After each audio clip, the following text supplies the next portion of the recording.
Hello students, मैं उम्मीद करता हूं कि आप सभी लोग अच्छे होंगे। आज मैं आपको जनवरी माह की जनवरी 2022 माह की प्रतियोगिता दर्पण जो बाज़ार में आई है उसका मैं करेंट अफेयर्स आप लोग को करवाने जा रहा हूं, जो कि आगामी बिहार दरोगा और 67वीं बीपीएससी प्रारंभिक परीक्षा तथा अन्य परीक्षाओं जैसे railway group D, NTPC, CBT 2 या अन्य एक दिवसीय परीक्षाओं के लिए काफ़ी उपयोगी होगी। तो इसके अंतर्गत मैं सर्वप्रथम राष्ट्रीय घटनाक्रम करवाने जा रहा हूँ। शीर्षक है सीबीआई निदेशक व प्रवर्तन निदेशालय के निदेशकों के कार्यकाल अब 5 वर्ष तक बढ़ाए जा सकेंगे, अध्यादेश जारी। तो जो इम्पोर्टेंट जो लाइन है उसको मैंने लाल पेन से अंडरलाइन कर दिया है। सभी स्टूडेंट्स को उस पर विशेष रूप से ध्यान देने की जरूरत है। तो देश की 2 प्रमुख जांच एजेंसियों केंद्रीय जांच ब्यूरो सीबीआई व प्रवर्तन निदेशालय ईडी के निदेशकों के कार्यकाल अभी तक 2 वर्ष ही रहते हैं। ठीक है। नवंबर 2021 में 2 अध्यादेश जारी करके दिल्ली पुलिस स्थापना संशोधन अधिनियम तथा केंद्रीय सतर्कता आयोग संशोधन अधिनियम में संशोधन सरकार ने किए हैं, जिसके द्वारा इन दोनों निदेशकों के कार्यकाल की अधिकतम सीमा 2 वर्ष के स्थान पर 5 वर्ष कर दिया गया है। ठीक है।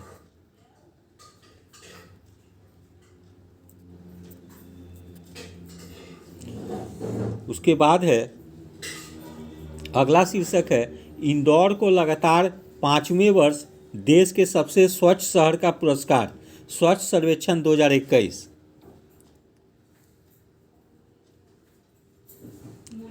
तो आवास एवं शहरी मामलों के मंत्रालय के वर्ष 2021 के स्वच्छ सर्वेक्षण पुरस्कारों का वितरण इस मंत्रालय के मंत्री श्री हरदीप सिंह पुरी की उपस्थिति में राष्ट्रपति श्री रामनाथ कोविंद ने 20 नवंबर 2021 को किया। स्वच्छ अमृत महोत्सव नाम से आयोजित इस कार्यक्रम के तहत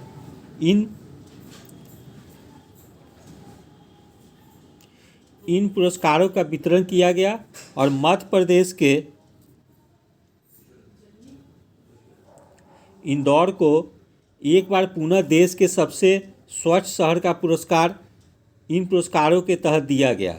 यह लगातार 5वां वर्ष है जब इंदौर को यह पुरस्कार प्राप्त हुआ।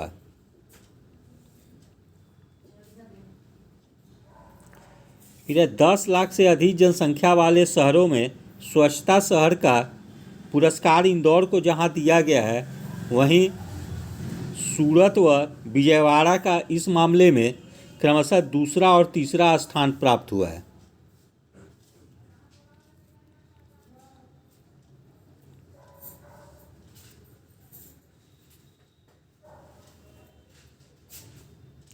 फिर हम लोग देखते हैं चार्ट में दिया गया है भारत के 20 सबसे स्वच्छ शहर 10 लाख से अधिक जनसंख्या पे।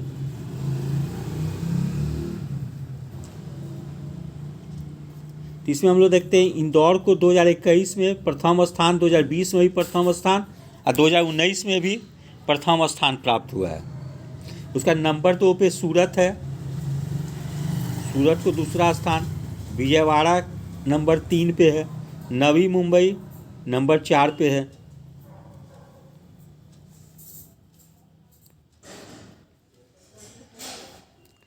फिर राज्यों के पुरस्कारों में 100 से अधिक शहरी स्थानीय निकायों या अर्बन लोकल बॉडीज वाले राज्यों में स्वच्छतम राज्य का पुरस्कार छत्तीसगढ़ को मिला है।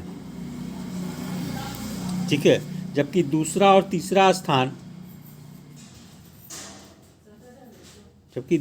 तीसरा स्थान क्रमशः महाराष्ट्र और मध्य प्रदेश को मिला है। और 100 से कम शहरी स्थानीय निकाय वाले राज्यों में स्वच्छतम राज्य का पुरस्कार झारखंड को दिया गया।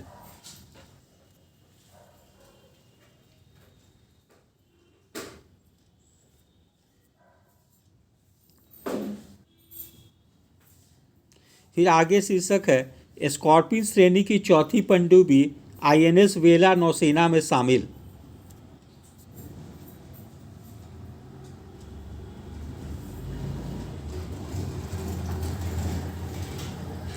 तो स्वदेश निर्मित विध्वंसक युद्धपोत विशाखापत्तनम को नौसेना में शामिल किए जाने के एक माह के भीतर ही देश में निर्मित स्कॉर्पिन श्रेणी की एक अन्य पनडुब्बी आईएनएस बेला भारतीय नौसेना में 25 नवंबर 2021 को शामिल की गई। तब पहला स्वदेश निर्मित विध्वंसक युद्धपोत विशाखापट्टनम, उसके बाद दूसरा आईएनएस बेला को शामिल किया गया।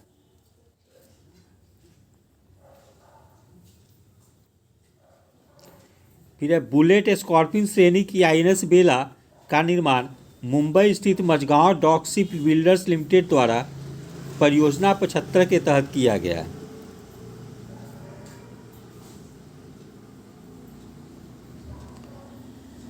फिर यहाँ पिक्चर तस्वीर दिखा के यहाँ किया गया है प्रस्तुत कि मुंबई के नौसेना डॉकयार्ड पर पनडुब्बी आईएनएस वेला।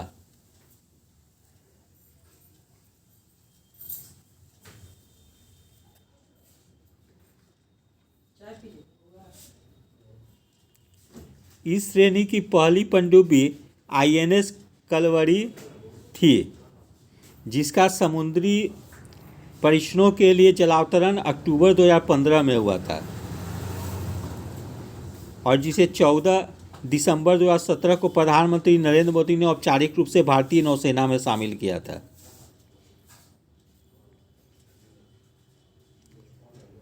खंडेरी इस श्रेणी की दूसरी पनडुब्बी थी।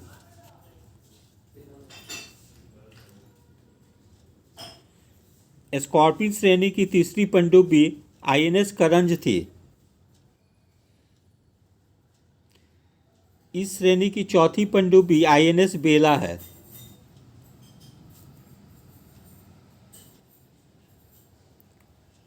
दो वर्ष से अधिक समय तक समुद्री परीक्षणों के पश्चात 25 नवंबर 2021 को इसे नौसेना में शामिल किया गया।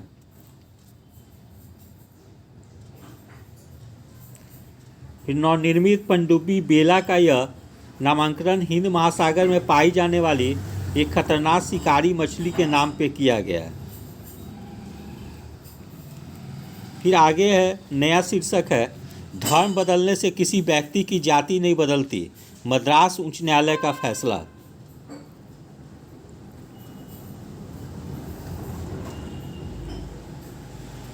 ये उतना इम्पोर्टेंट नहीं है, ठीक है, ऐसे इसको भी देख लेते हैं हम लोग। मद्रास उच्च न्यायालय ने दूरगामी महत्व के एक फैसले में कहा कि धर्म बदलने से किसी व्यक्ति की जाति नहीं बदलती।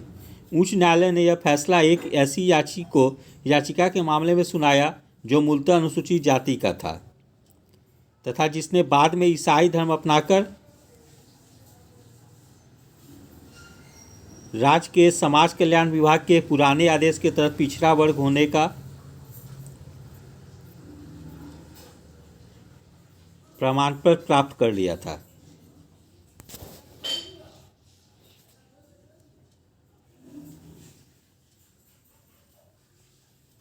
फिर आगे है शीर्षक है हिंदू धर्म त्याग कर ईसाई बने देव सहायम पिल्लई का निधन के 270 वर्ष बाद संत का दर्जा। तो 18वीं सदी में हिंदू धर्म त्याग कर ईसाई धर्म अपनाने वाले त्रावणकोर के देव सहायम पिल्लई को संत का दर्जा प्रदान करने की घोषणा वेटिकन सिटी स्थित रोमन कैथोलिक चर्च ने की है। ठीक है, त्रावणकोर केरल के देव सहायम पिल्लई ईसाई संत का दर्जा पाने वाले भारत के पहले आदमी हो जाएंगे।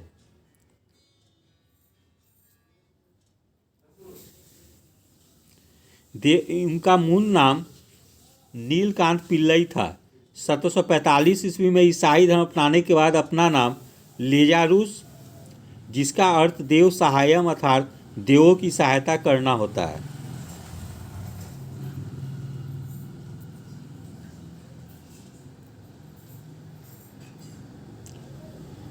फिर आगे शीर्षक है हबीबगंज रेलवे स्टेशन का नाम अब रानी कमलापति। रानी कमलापति स्टेशन। तो 100 करोड़ रुपए की लागत से पीपी मोड में नवनिर्मित हबीबगंज रेलवे स्टेशन का नाम जो है अब 13 नवंबर 2021 से रानी कमलापति स्टेशन किया गया है। गोंड जनजाति की 18वीं शताब्दी की रानी कमलापति, जो गोंड साम्राज्य की अंतिम शासक थी, ठीक है।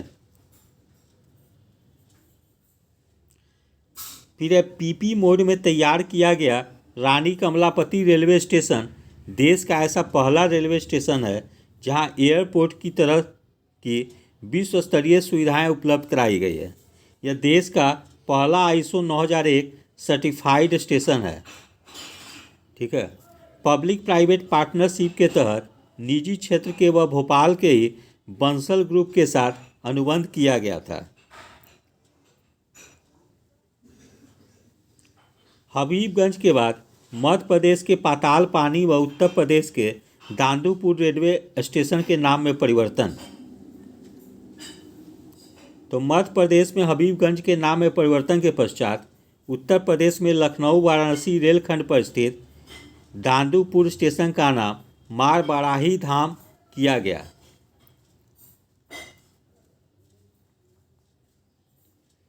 फिर मध्य प्रदेश के इंदौर जिले में स्थित पाताल पानी स्टेशन का नाम बदलकर आदिवासी स्वतंत्रता सेनानी टंटिया भील के नाम पर करने की घोषणा मुख्यमंत्री शिवराज सिंह ने की, ठीक है। टंटिया भील ने अंग्रेजों के विरुद्ध सशस्त्र संघर्ष किया था। उसी पहल के तहत वह डाकू भी बन गए थे। इंडियन रॉबिन हुड के नाम से विख्यात हुए टंटिया भील अंग्रेजों को लूटकर गरीबों की भूख मिटाते थे। 19वीं शताब्दी के आदिवासी टंटिया भील को मारकर पाताल पानी के जंगलों में फेंक दिया गया था।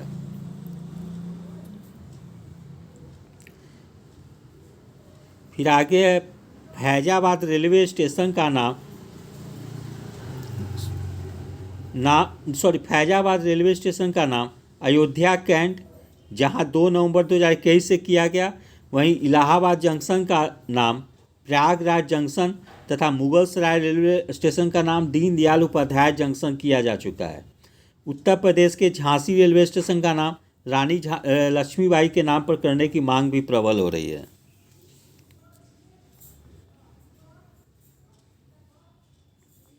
फिर नया शीर्षक है भारत का 52वां अंतर्राष्ट्रीय फिल्म महोत्सव गोवा में संपन्न।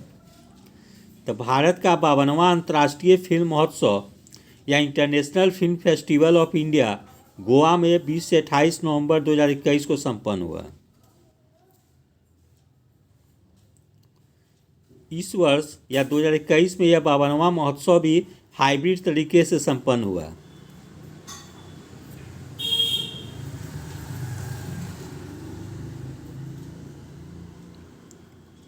उद्घाटन समारोह में कार्यक्रम का संचालन बॉलीवुड के करण जौहर और एंकर मनीष पॉल ने किया। यह लगातार 18वां वर्ष था जब भारत के अंतर्राष्ट्रीय फिल्म महोत्सव का आयोजन गोवा में हुआ।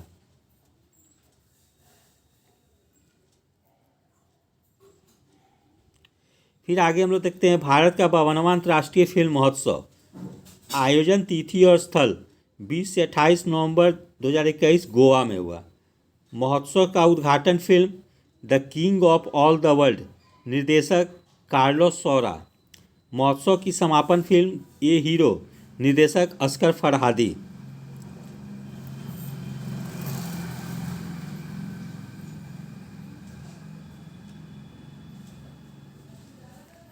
फिर पुरस्कार में हम लोग देखते हैं सर्वश्रेष्ठ फिल्म का स्वर्ण मयूर रिंग वांडरिंग को मिला निर्देशक मसाकाजू कानेको को।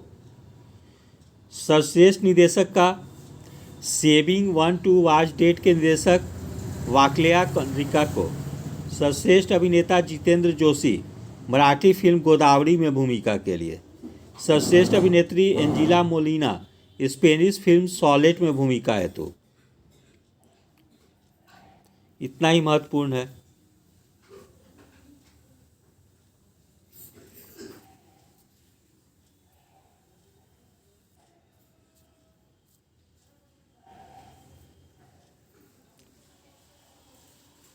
जबकि इसी में आगे देखते हैं, सुप्रसिद्ध फिल्म अभिनेत्री व सांसद हेमा मालिनी व गीतकार प्रसून जोशी को Indian film personality of the year पुरस्कार से महोत्सव में शामिल किया गया। तो ये परीक्षा के दृष्टिकोण से काफ़ी महत्वपूर्ण है, इसको VVI करके याद कर लेंगे।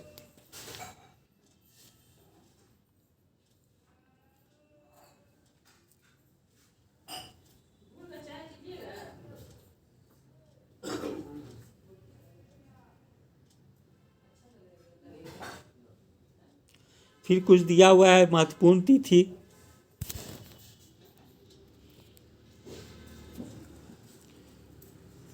जैसे देख लेते हैं हम लोग। 19 नवंबर को विश्व शौचालय दिवस, 20 नवंबर को यूनिवर्सल चिल्ड्रंस डे, 21 नवंबर को विश्व मातृत्व दिवस,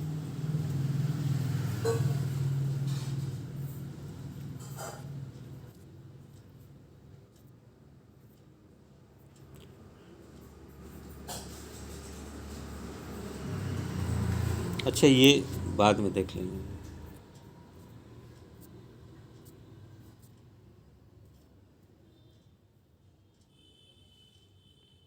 फिर आगे हम लोग देखते हैं अंतर्राष्ट्रीय घटनाक्रम।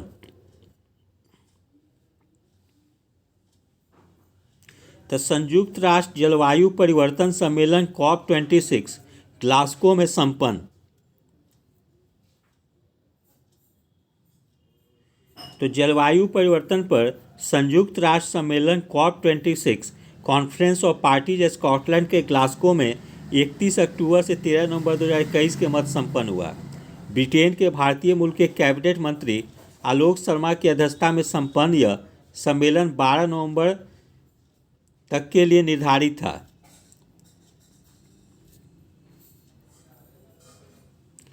दो 2015 के पेरिस समझौते के पक्षों की तीसरी बैठक व क्योटो प्रोटोकॉल के पक्षों की 16वीं बैठक CMP16 भी इसमें समाहित थी।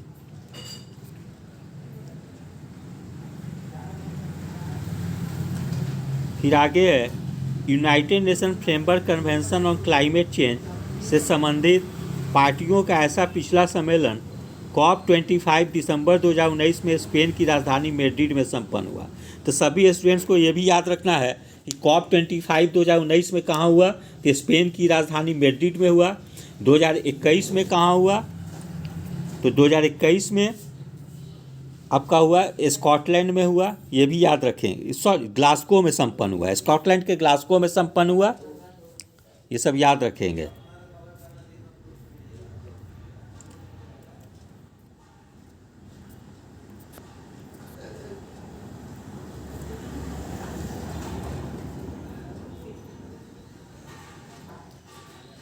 फिर आगे सम्मेलन में भाग लेने के लिए भारतीय प्रधानमंत्री श्री नरेंद्र मोदी रोम में G20 शिखर सम्मेलन में भाग लेकर सीधे स्कॉटलैंड पहुंचे। तो G20 शिखर सम्मेलन कहाँ हुआ, तो इटली की राजधानी रोम में हुआ, जिसमें भारतीय प्रधानमंत्री नरेंद्र मोदी ने भाग लिया। और G20 में भाग लेने के बाद वो सीधा स्कॉटलैंड पहुंचे COP26 में भाग लेने के लिए, ग्लासगो।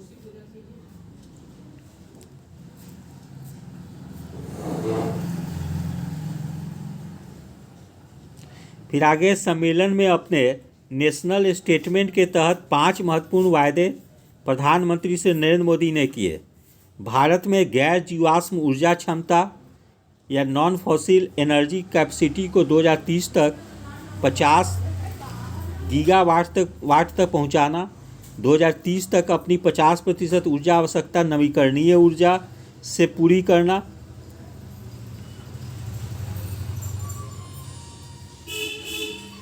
कुल प्रोजेक्टेड कार्बन उत्सर्जन में 2030 तक 1 मिलियन टन की कमी लाना, अर्थव्यवस्था की कार्बन इंटेंसिटी को 45% से में भी कम करना तथा 2070 तक नेट जीरो कार्बन उत्सर्जन अर्थात कार्बन न्यूट्रलिटी का लक्ष्य प्राप्त करना इनमें शामिल है।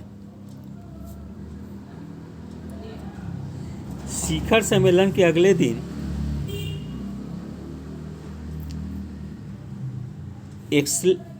Accelerating clean technology innovation and development विषय पर आयोजित कार्यक्रम में एक विश्व एक सूर्य एक ग्रिड यानी one sun one world one grid पर बल श्री मोदी ने दिया।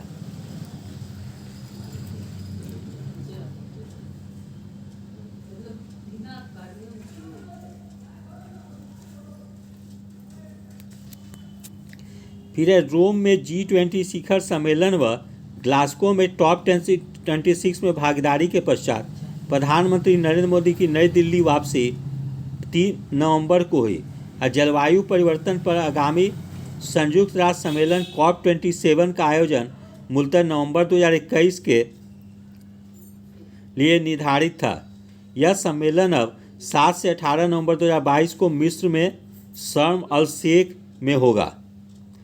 ठीक है, उसके पश्चात COP28 का आयोजन 6 से 17 नवंबर 2023 को संयुक्त अरब अमीरात में प्रस्तावित है।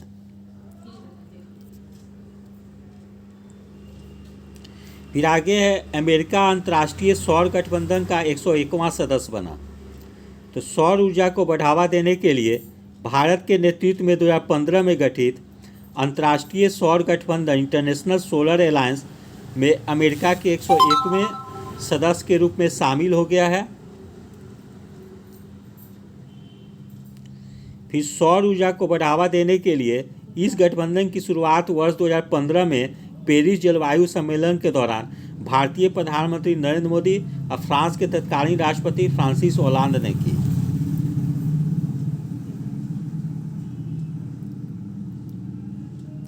फिर अफगानिस्तान में 8 देशों के राष्ट्रीय सुरक्षा सलाहकारों का क्षेत्रीय संतुलन संवाद नई दिल्ली में संपन्न।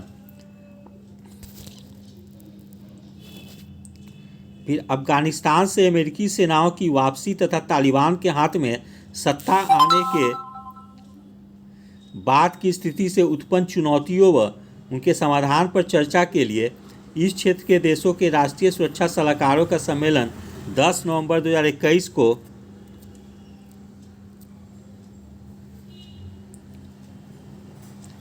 नई दिल्ली में संपन्न हुआ। भारत के राष्ट्रीय सुरक्षा सलाहकार अजीत डोभाल की अध्यक्षता में संपन्न इस सम्मेलन को दिल्ली क्षेत्रीय सुरक्षा संवाद का नाम दिया गया था।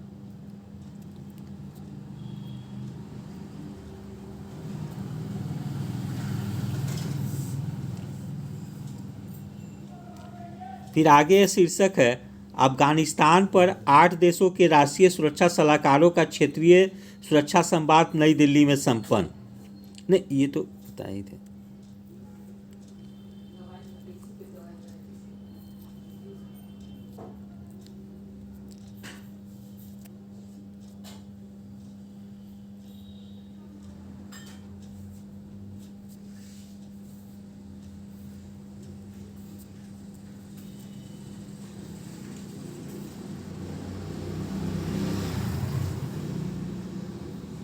फिर आगे है इंजेन्यूटी हेलीकॉप्टर ने नवंबर 2021 तक मंगल ग्रह पर 15 उड़ानें संपन्न की। तो अमेरिकी अंतरिक्ष एजेंसी नासा के मंगल मिशन 2000 के तहत इस लाल ग्रह पर फरवरी 2021 का उतरे 6 पहियों वाले परसिवरेंस रोवर जहां जेजेट्रोकेटर में घूमता हुआ ग्रह की सतह व पानी की उपलब्धता आदि के संबंध में आंकड़े का संप्रेषण कर रहा है। वहीं इसके साथ ही भेजा गया छोटा सा इंजेन्यूटी जो है हेलीकॉप्टर मंगल ग्रह पर छोटी छोटी उड़ानें करके उन स्थानों की जानकारियां प्राप्त कर रहा है जहां रोवर की पहुंच नहीं है।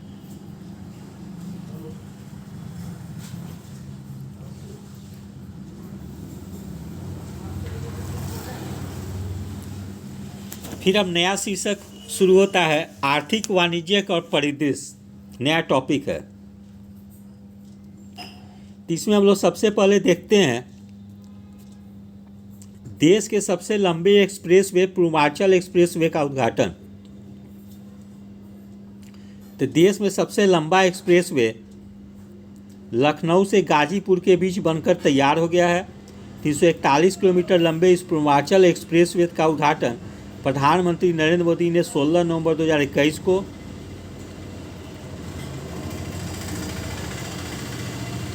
सुल्तानपुर में किया। अगर कोई उत्तर प्रदेश के किसी भी परीक्षा का एग्ज़ाम दे रहे हो, किसी परीक्षा में सम्मिलित हो रहे हैं, तो वो लोग जो लखनऊ एक्सप्रेस जो सबसे लंबा एक्सप्रेसवे जो है पूर्वांचल एक्सप्रेस वो उत्तर प्रदेश के किस किस जिला से गुजर रही है उसका नाम जरूर से याद रखेंगे।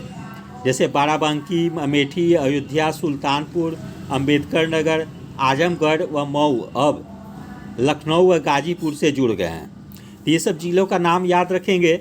जो लोग उत्तर प्रदेश के किसी भी परीक्षाओं दे रहे हों, चाहे उत्तर प्रदेश ट्रिपल एसएससी का या उत्तर प्रदेश पीसीएस का या किसी भी एग्ज़ाम टीजीटी पीजीटी का दे रहे हों, तो पूर्वांचल एक्सप्रेसवे किस किस जिले से गुजर रही है उसका जरूर से नाम याद रखेंगे।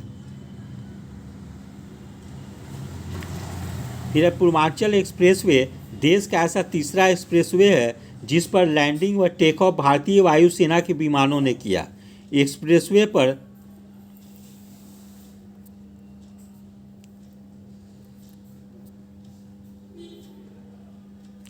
वायुसेना के विमानों की पहली लैंडिंग 2015 व यमुना एक्सप्रेसवे पर उसके पश्चात 2020 में लखनऊ एक्सप्रेसवे पर हुई थी। उल्लेखनीय है कि दिल्ली मुंबई एक्सप्रेसवे के पूरा होने के बाद देश का सबसे लंबा एक्सप्रेसवे होने का रिकॉर्ड पूर्वांचल एक्सप्रेसवे के नाम नहीं रहेगा। ये 350 किलोमीटर लंबाई वाले दिल्ली मुंबई एक्सप्रेसवे का निर्माण मार्च 2023 तक पूरा होने की संभावना है। तो वर्तमान समय में तो पूर्वांचल एक्सप्रेसवे देश का सबसे लंबा एक्सप्रेसवे है, लेकिन जब दिल्ली मुंबई एक्सप्रेसवे तैयार हो जाएगी तो वो जो होगा देश की सबसे लंबी एक्सप्रेसवे होगी और उसकी लंबाई 1350 किलोमीटर होगी। फिर है नोएडा में देश के सबसे बड़े अंतर्राष्ट्रीय हवाई अड्डे का शिलान्यास। तो उत्तर प्रदेश में गौतम बुद्ध नगर नोएडा के जेवर में बनने वाले इस स्थान को याद रखेंगे कि जेवर में जो है कि नया सबसे बड़ा देश का अंतर्राष्ट्रीय हवाई अड्डा बन रहा है। तो नोएडा के जेवर में बनने वाले नोएडा इंटरनेशनल ग्रीनफील्ड एयरपोर्ट का शिलान्यास प्रधानमंत्री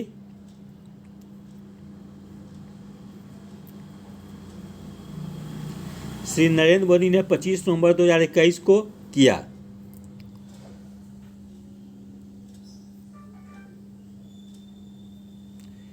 फिर अंतर्राष्ट्रीय हवाई अड्डे किंग फहद एयरपोर्ट सऊदी अरब, डेनवर और डलास अमेरिका के बाद दुनिया का चौथा सबसे बड़ा एयरपोर्ट होगा।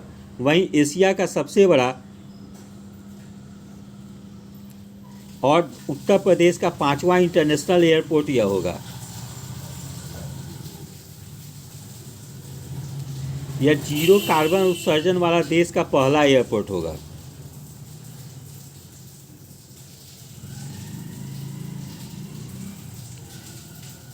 एयरपोर्ट का यह शिलान्यास करते हुए प्रधानमंत्री ने उत्तर भारत का लॉजिस्टिक गेट्स बताया। फिर है आरबीआई रिटेल डायरेक्ट योजना। तो छोटे निवेशकों को सरकारी प्रतिभूतियों के निर्देश को आसान अवसर प्रदान करने के लिए इस योजना का शुभारंभ प्रधानमंत्री नरेंद्र मोदी ने 12 नवंबर 2021 को वर्चुअल तरीके से आयोजित कार्यक्रम में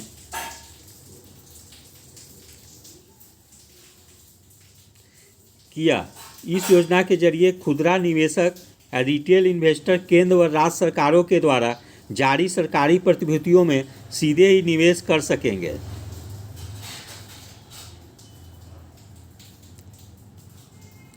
फिर 12 नवंबर 2021 को इस योजना का शुभारंभ प्रधानमंत्री द्वारा किए जाने के अवसर पर वर्चुअल तरीके से आयोजित कार्यक्रम में वित्त मंत्री निर्मला सीतारमण, भारतीय रिजर्व बैंक के गवर्नर डॉक्टर शक्तिकांत दास व आरबीआई के निदेशक बोर्ड के अंश सदस्य उपस्थित थे। फिर एकीकृत लोकपाल योजना। तो बैंकों एवं वित्तीय संस्थानों के ग्राहकों की समस्याओं और शिकायतों को दूर करने के लिए एक साझा एकीकृत प्लेटफॉर्म उपलब्ध कराने के लिए भारतीय रिजर्व बैंक की एकीकृत लोकपाल योजना का शुभारंभ प्रधानमंत्री श्री नरेंद्र मोदी ने वर्चुअल तरीके से आयोजित कार्यक्रम में 12 नवंबर 2021 को किया।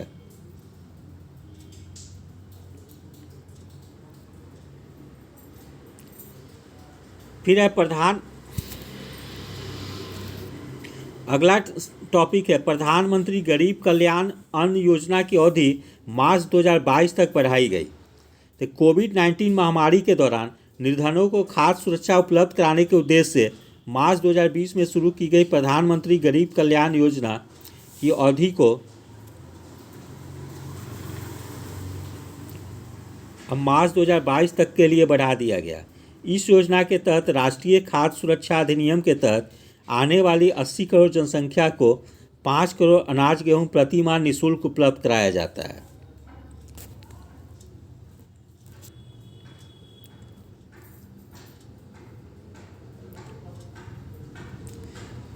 इस अवधि में अनुमानित रूप से 53,344.52 करोड़ रुपये का अतिरिक्त खाद्य सब्सिडी दी जाएगी। इस प्रकार प्रधानमंत्री गरीब कल्याण अन्न योजना के सभी 5 चरणों में सरकार का कुल व्यय लगभग 2.60 लाख करोड़ होगा। तो ये सब याद रखेंगे आंकड़ा।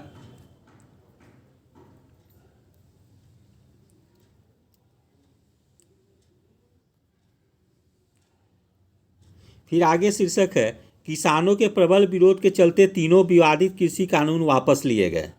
तो सितंबर 2020 में प्रस्तावित किए गए तीनों विवादास्पद कृषि कानून के विरोध में 1 वर्ष से चल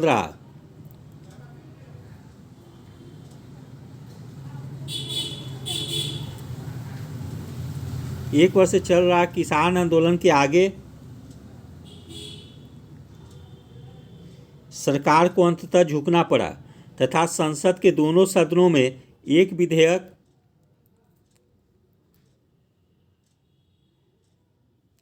कृषि कानून निरस्तीकरण विधेयक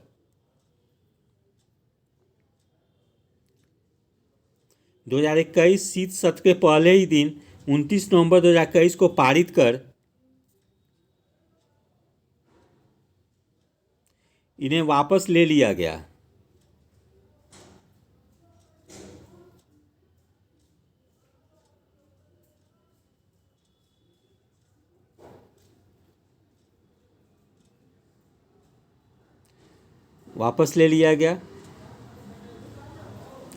तो ये तीनों जो कानून था ये जरा देख लें हम लोग। इन अधिनियमों में आवश्यक वस्तु संशोधन अधिनियम, कृषि उपज व्यापार और वाणिज्य संवर्धन अधिनियम और मूल आश्वासन तथा कृषि सेवाओं का किसान सशक्तिकरण समझौता शामिल थे। इनके लिए पहले जून 2020 में अध्यादेश सरकार द्वारा लाए गए थे तथा बाद में संसद में सितंबर 2020 में विधेयक पारित करा के अध्यादेशों का विस्थापन किया गया। इन कानूनों को किसान विरोधी बताते हुए इनका विरोध शुरू हुआ।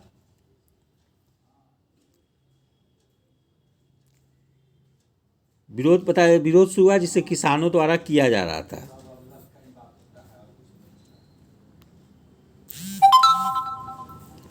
फिर कृषि कानूनों के विरोध में किसानों की एकजुटता व हाल में हुए उपचुनाव में प्रतिकूल परिणामों को देखने के बाद विचार मंथन करके इस कानून को वापस ले लिया गया। ठीक है, और इसके लिए 29 नवंबर 2021 को शीत सत्र के पहले ही दिन 29 नवंबर को कृषि कानून निरस्तीकरण विधेयक लोकसभा और बाद में राज्यसभा में बिना किसी चर्चा के ध्वनि मत से पारित किया गया और 1 दिसंबर को राष्ट्रपति के अनुमोदन के बाद कृषि क्षेत्र में सुधार के लिए लाए गए तीनों कृषि कानून लागू होने से पूर्व ही वापस हो गए।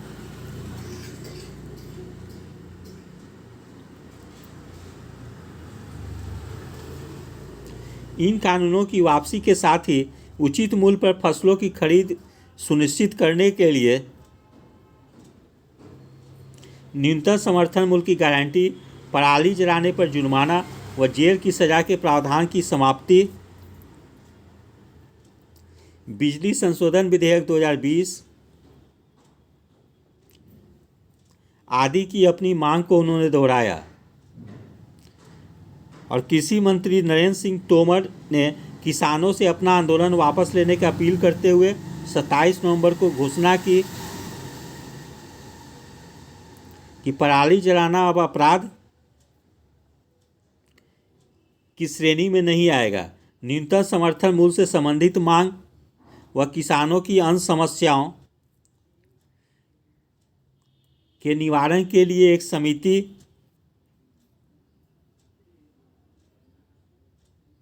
के गठन की घोषणा भी उन्होंने की। इस समिति के लिए किसानों के 5 प्रतिनिधि के नाम भी उन्होंने मांगे। तीनों विवादित कृषि कानून में कृषि उपज, व्यापार और वाणिज्य संवर्धन और सुविधा अधिनियम के तहत अपनी उपज को देश में कहीं भी बिक्री करने, यहाँ तक कि ऑनलाइन बिक्री की छूट किसानों को दी गई थी। इस कानून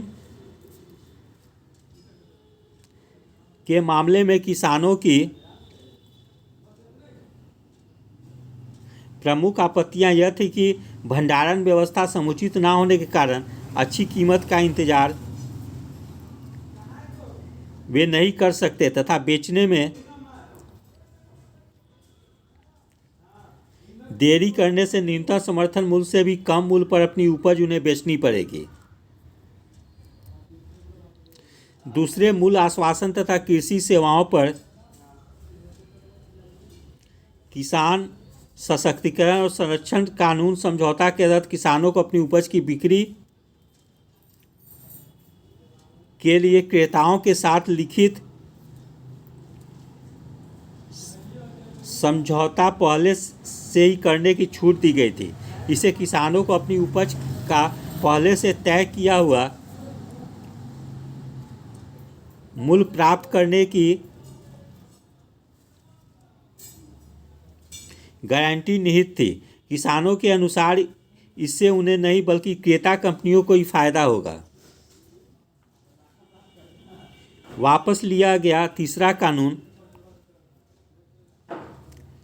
आवश्यक वस्तु संशोधन अधिनियम है, जिसके तहत अनाज, दलहन, खाद्य तेल, आलू, प्याज आदि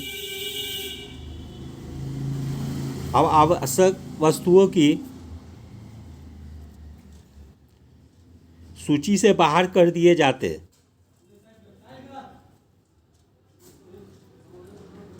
जिससे इनके असीमित भंडारण व परिवहन की छूट हो जाती। इस छूट का लाभ भी कॉरपोरेट घरानों को ही मिलने का दावा किसानों ने किया था। इस प्रकार से विवादित कृषि कानून को शीतकालीन सत्र में वापस ले लिया गया, जिसके साथ ही किसानों का जो पिछले 1 वर्ष से चल रहा आंदोलन भी समाप्त हो गया।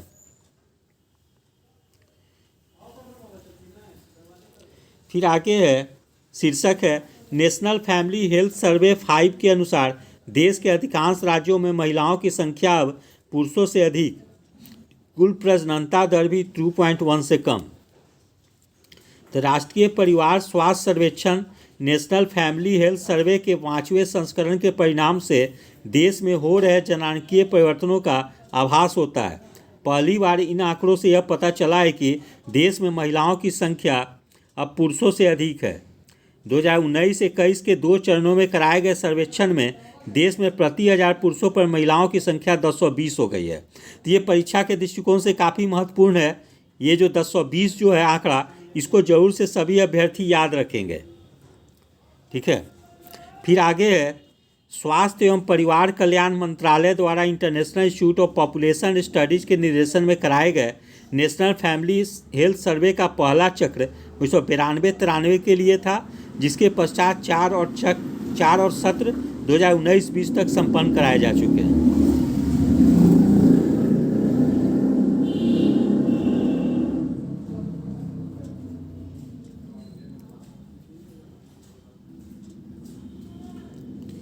फिर आगे देख लें, इसका दूसरा चक्र 1998-99 में, तीसरा चक्र 2005-06 में और चौथा चक्र था 2015-16 में संपन्न किया गया था। और 2019-21 के लिए संपन्न 5वां सत्र था। फिर आगे हम लोग देखते हैं, इन आंकड़ों के अनुसार कुछ ही राज्यों जैसे गुजरात, महाराष्ट्र, अरुणाचल प्रदेश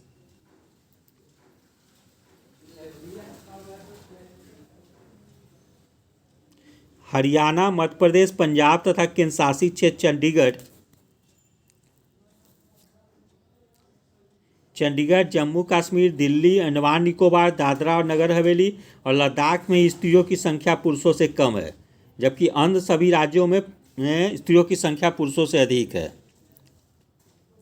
जबकि आगे है जन्म के समय लिंगानुपात 2019-20 में प्रति 1929 बच्चियों का पाया गया है।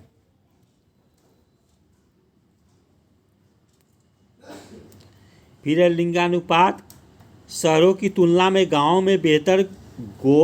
गांवों में प्रति 1000 पुरुषों पर महिलाओं की संख्या 237 पाई गई है, वहीं शहरी क्षेत्रों में महिलाओं की यह संख्या 985 है।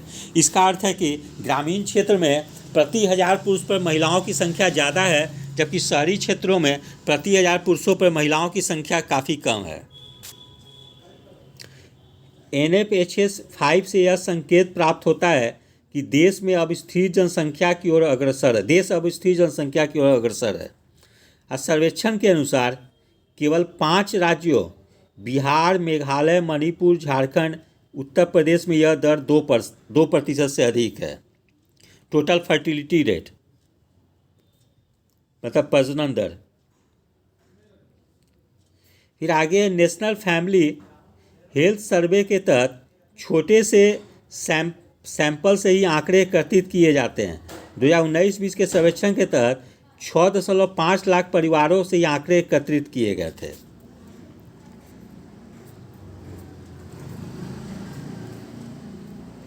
फिर हम लोग थोड़ा सा देख लें चुनिंदा राज्यों में लिंगानुपात व कुल प्रजनन दर।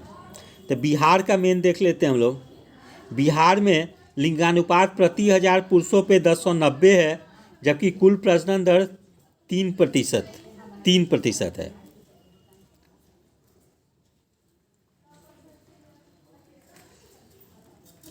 फिर 2021-22 में चीनी उत्पादन 305 लाख टन रहने का चीनी उत्पादकों का संघ इस्मा का अनुमान। तो चीनी उत्पादन के मामले में भारत का विश्व में ब्राज़ील के पश्चात दूसरा स्थान है। ठीक है,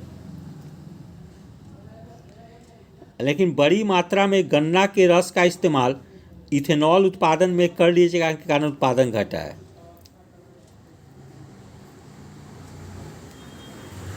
फिर आगे है 2021-22 में चीनी का सर्वाधिक उत्पादन 123.5 लाख टन उत्पादन महाराष्ट्र में हुआ, 113.5 लाख टन उत्तर प्रदेश में तथा तीसरे स्थान पर 49.5 लाख टन उत्पादन कर्नाटका में हुआ। इस प्रकार से चीनी उत्पादन में महाराष्ट्र प्रथम स्थान पे है, उत्तर प्रदेश द्वितीय स्थान पे है और कर्नाटका तृतीय स्थान पे है।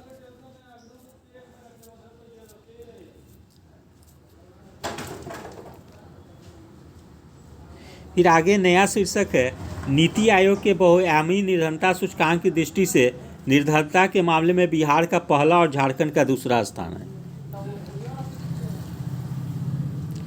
तो विभिन्न राज्यों में वैश्विक बहुआयामी निर्धनता मल्टी डायमेंशनल पॉवर्टी की स्थिति जानने ताकि आर्थिक सुधारों का संचालन किया जा सके के लिए वैश्विक बहुआयामी निर्धनता सूचकांक multi dimensional poverty index NITI Aayog द्वारा नंबर 2021 में जारी किए गए।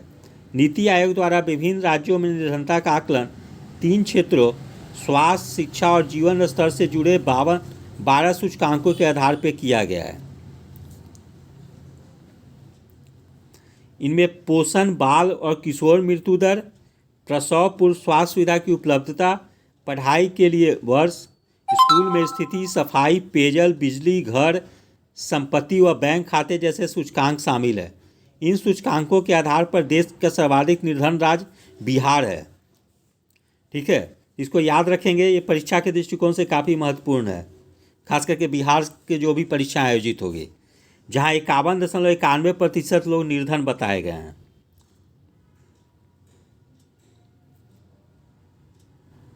फिर बहुआयामी गरीबी सूचकांक की दृष्टि से निर्धनता के मामले में बिहार के बाद दूसरे स्थान पर झारखंड है। इस राज्य में 42.16% जनसंख्या निर्धन है। इस सूचकांक में तीसरे स्थान पर उत्तर प्रदेश है। उत्तर प्रदेश में 37.79% जनसंख्या निर्धन है। चौथे स्थान पर मध्य प्रदेश है, जहाँ 36.65% आबादी गरीब है। केरल इस मामले में सबसे अच्छा है, जहाँ केवल 0.71% लोग ही निर्धन है या गरीब हैं। इस प्रकार सबसे अधिक निर्धन वाला राज्य बिहार है, तो सबसे कम निर्धन वाला राज्य केरल है, जहाँ 0.71% जनसंख्या ही निर्धन है। उसके पश्चात गोवा में 3.76% और सिक्किम में 3.82% के स्थान है। फिर नीति आयोग की इस रिपोर्ट के अनुसार केंद्र शासित क्षेत्रों में दादरा और नगर हवेली का सर्वाधिक 27.36% जनसंख्या जहां आयामी दृष्टि से निर्धन है।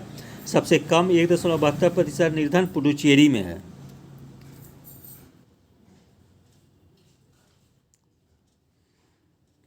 तो निर्धन का प्रतिशत देख ले राज्यों का, टॉप का 4। तो बिहार में सर्वाधिक निर्धन प्रतिशत है 51.91%।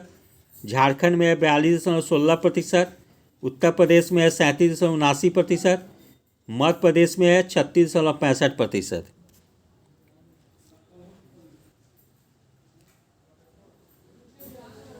केरल में न्यूनतम निर्धनता है 0.71%। जबकि केंद्र शासित प्रदेश में देखें तो दादरा नगर हवेली में सर्वाधिक निर्धनता है 27.36%। जम्मू कश्मीर में 12.58%।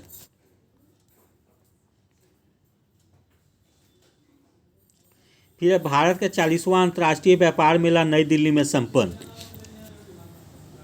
तो इंडिया ट्रेड प्रमोशन ऑर्गेनाइजेशन के तत्वावधान में भारत का 40वां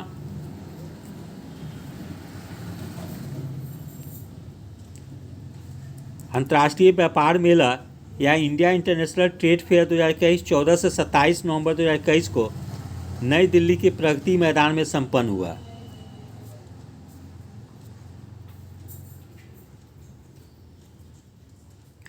इस वर्ष मेले का थीम आत्मनिर्भर भारत था। बिहार को साझेदार राज्य पार्टनर तथा झारखंड व उत्तर प्रदेश को फोकस राज्य का दर्जा इस वर्ष प्रदान किया गया। मेले में साझेदार देश पार्टनर कंट्री का दर्जा बांग्लादेश को तथा फोकस कंट्री का दर्जा अफगानिस्तान व ईरान को इस वर्ष प्रदान किया गया।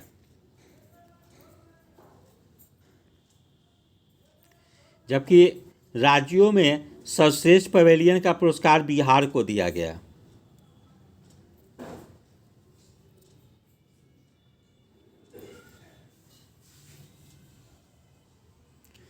अगले वर्ष 2022 में इस मेले का थीम वोकल फॉर लोकल और लोकल टू ग्लोबल होगा।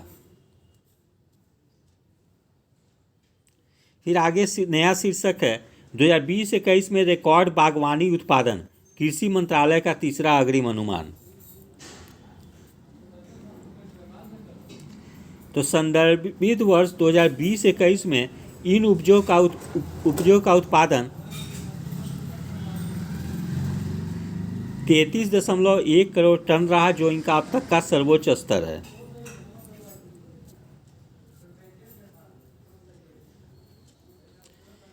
फिर बागवानी उत्पादों में फल, सब्जियों, मसालों व फूलों का उत्पादन शामिल किया जाता है। तो बागवानी उत्पादन में फल, सब्जियों, मसालों और फूलों का उत्पादन शामिल किया जाता है। फिर है भारत में बागवानी फसलों के अधीन क्षेत्र व उत्पादन। तो 2020-21 में कितना 27.59 मिलियन हेक्टेयर क्षेत्र में बागवानी क्षेत्र में ये बागवानी किया गया और इसमें कुल उत्पादन जो हुआ वो 331.05। ये तीसरा अग्रिम अनुमान है।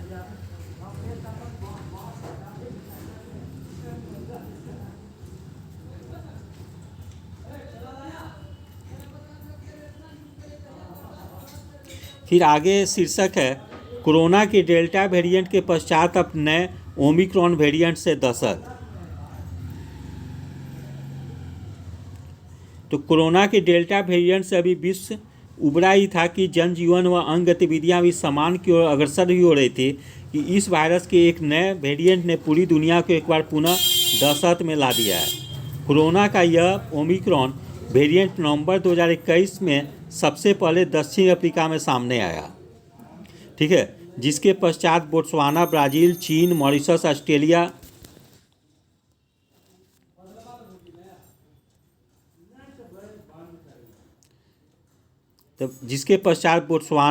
ब्राज़ील, चीन, मॉरिशस, ऑस्ट्रेलिया, ब्रिटेन व कुछ अन्य यूरोपीय देशों में भी इसका मामला सामने आ चुके हैं।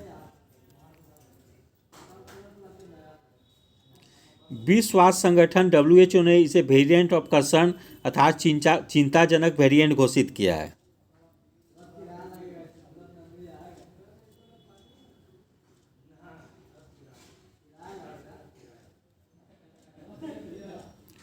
फिर हर घर दस्तक अभियान नवंबर 2021 के अंत तक के लिए शुरू किया गया था, इसे अब दिसंबर तक बढ़ा दिया गया है। और नवंबर 2021 के अंत तक ओमिक्रॉन के मामले लगभग 30 देशों तक पहुंच चुके थे। भारत में सबसे पहले 2 मामले कर्नाटक में सामने आए थे, दक्षिण अफ्रीका जहां से इसकी शुरुआत हुई थी।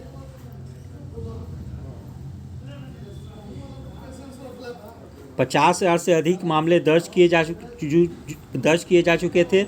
इस पर रोक के लिए विश्व स्वास्थ्य संगठन से विशेषज्ञों का दल वहां भेजा गया है। इस प्रकार से मेरे द्वारा जनवरी 2022 का प्रतियोगिता दर्पण का जो मासिक पत्रिका है उसका करेंट अफेयर्स प्रस्तुत किया गया है। मैं इसे 3 पार्ट में प्रस्तुत करूंगा क्योंकि इसमें अर्धवार्षिकांक भी दिए गए हैं, इसीलिए इसको मैं 3 पार्ट में प्रस्तुत करूंगा जो कि आगामी परीक्षाओं के लिए काफ़ी लाभदायक होगा आप लोग के लिए। इसी क्रम में मैं आज आपको पार्ट 1 प्रस्तुत कर रहा हूं। मैं उम्मीद करता हूं कि इससे आप लोग काफ़ी लाभान्वित होंगे। यदि आप सभी लोग को मेरा चैनल अच्छा लगा हो इसे लाइक शेयर और सब्सक्राइब करें। धन्यवाद। Take care.